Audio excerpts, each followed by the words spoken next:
Good morning. Hi, happy Saturday. So I know it's been a while since I've made a vlog, so here you go. So the month of January was probably the best month of my entire life. As you hopefully read in the blog on my website, and there'll be a link below. As you hopefully read in that blog, you see that for the month of January, I went on a fast. I was fasting and I was praying along with this church in Glen Arden, Maryland that I fellowship with for a discipleship class. It was called the Believe Fast, and I made the choice to give up sweets, television, and social media for 30 days. And every single day that I was on that fast, I learned something new about God and about myself. One of the biggest things that I took away from that month was, one, my addiction to food that I had, that I went to it more than I went to God, and that actually instead of ever seeking God, I would always seek food. So that was a major realization for me. Also, during that time, this happened. So,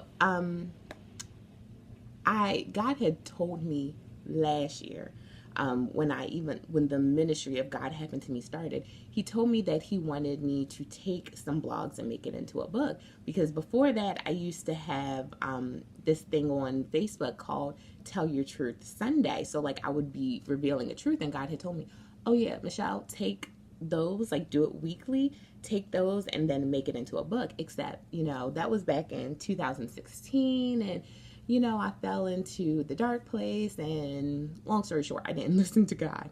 So with these blogs, he told me, okay, Michelle, make it into a book, make it into a workbook where people have to actually like touch it and read through it and do tasks to help them draw closer to me. And I was like, okay, Lord, fine, that's all right, I'll do it. And I never did. So in the month of January, when I'm sitting here and I have no social media and I have no television, all I had was time with the Lord. Every single day, I would come home from work, and after doing my nightly process, I would have time with the Lord, and like I would have ample time with the Lord. And I remember thinking, like, I'm like rushing in this time with the Lord now, because I'd get home from school and then probably be ready to go with my evening things around like 5 o'clock, and I would only have from like 5 to 9 to worship with the Lord, 5 to like 9:30 to worship with the Lord. And I'm just like, oh my gosh, this is not enough time. And then I was thinking, well, how did I do it before when I would only do it from like 7 to 9? And I realized that when I was doing it before, I was just squeezing God in, just making a little bit of time for him. But now, giving him all my time, like, whoo, he took over. So, the purpose of today's blog is to tell you about this. I want it to kind of be a surprise when you buy it, as far as which blogs are in here. But I will read a bit of the introduction.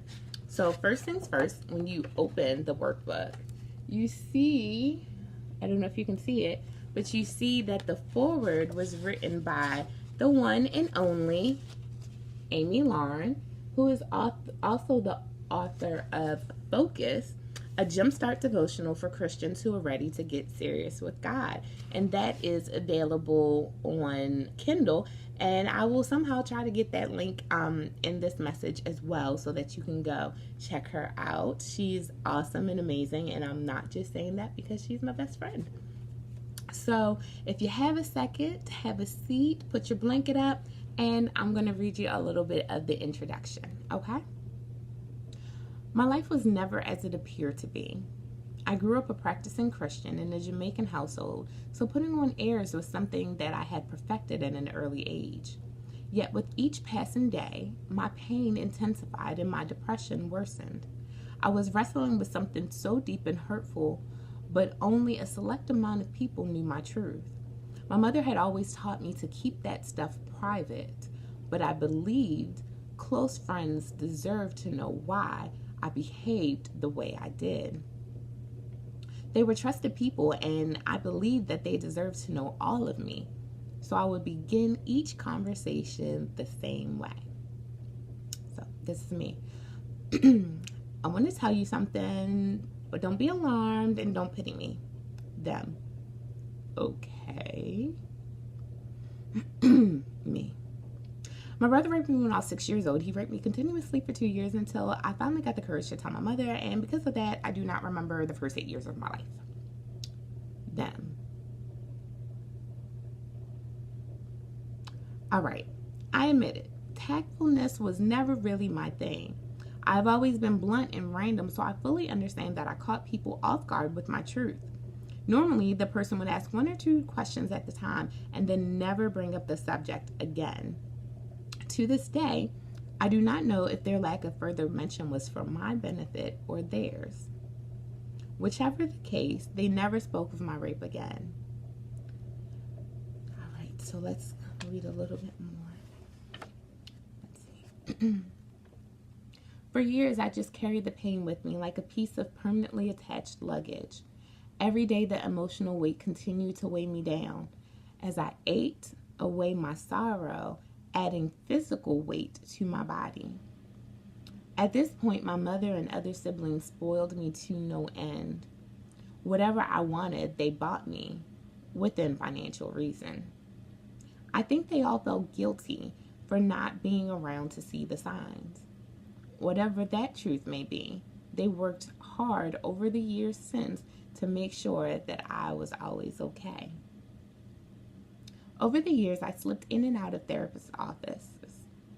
I would see one, get better, and stop going, fall into depression, see another therapist, and then repeat the cycle. However, by 2012, I honestly thought I was better. This may not be a real thing, but I definitely thought I was living as a functioning depressive person. But then 2016 happened, and I was no longer functioning. I slipped into my deepest and strongest bout of depression.